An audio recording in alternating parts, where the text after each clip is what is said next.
Hey, it's Andrew. Making a quick video right now. Actually, got some deer in the background there at the fence line.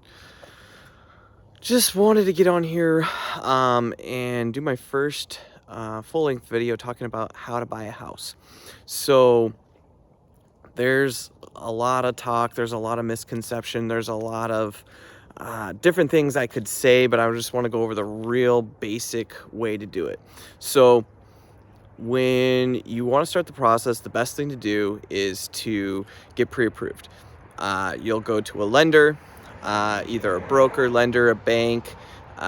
They're going to look at your credit score. They're going to look at your debt. They're going to look at your income.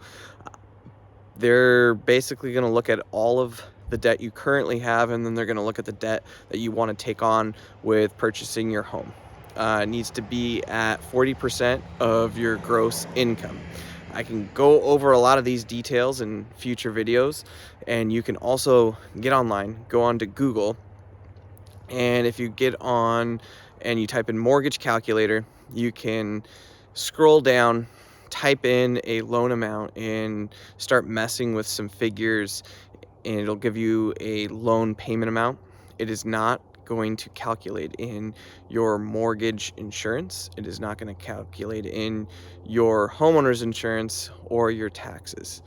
You will not have mortgage insurance if you're putting more than 20% down, but I'm assuming if you are putting more than 20% down, you're probably not watching this video trying to figure out how to buy a house. You most likely don't have hundreds of thousands of dollars in the bank, and that is why you found my video and you're trying to figure this whole entire process out. So once you have that pre-approval amount, you're going to know roughly what you're going to be shopping for as far as price goes. So at that point, you'll want to find a real estate agent and let them know kind of that price range. I will skip over kind of how I work with clients, figuring out and narrowing down that part, just because for now I want to skip right along and talk about basically the next steps. So say you get your house under contract. You're going to have 10 business days to do a home inspection. You're going to have, within that period of time, you also have 3 business days to put down your earnest money. Your earnest money is usually around 1%. If you're doing a normal FHA loan, with the minimum down payment is going to be 3.5%, and that earnest money that you put down, that, like I was saying, it's about 1% of the purchase price. We'll use $400,000 as an example. So your earnest money will be about $4,000. That $4,000 will get applied to that 3.5% down payment. At that point, like I said, you're going to be in that inspection period, that first 10 days. And in that first 10 days, their business days, that's how it works here in Oregon. I don't know, other states it might be slightly different, but in that first 10 business days, you're going to find a home inspector. That home inspector is going to help you look over the property. I also recommend a radon test and a sewer scope. So with those 2 things, along with the home inspection, they're in our area, it's about $150 for each of them. And then it's around $550 for a basic home inspection in our area on a smaller, like 2,000 square feet or less. So once you have all of that figured out, and scheduled, the guy's going to come through. It takes about 2-3 hours for him to go through and look at everything. The radon results take 48 hours, and the septic is usually, the sewer scope is usually around an hour for them to complete. Now, I'd said septic, if you are in an area that's rural and it does not connect to your city utilities, like your public water and public sewer, you will have a well and you'll have a septic, and we can talk about that in future videos. So you will go ahead and you're going to negotiate. I always say this is the second negotiation of the process, And the first one is when you get that property under contract, and now you're gonna find that maybe the house needs a roof, maybe the radon test failed and you need to get a mitigation system installed. You'll work with your agent, you'll figure out the things that scare you the most. Hopefully your agent can guide you on those things of which ones are the biggest red flags and which ones are not to worry about as much. But ultimately it's up to you as the buyer. So you've gone through the inspections, you figured out the things that you want. Now you're going to reach out, your agent's going to reach out to that seller, the seller's agent, and you guys are going to negotiate back and forth. Maybe a new roof costs $10,000 and you ask for a credit. Maybe you try to get the seller to put a roof on before closing. It's up to you. Whatever strategy you want to use. We'll probably go over a lot of this in future videos, but for now, I'm just trying to get through the basic process of purchasing a home. You'll go back and forth with that seller's agent. You'll negotiate.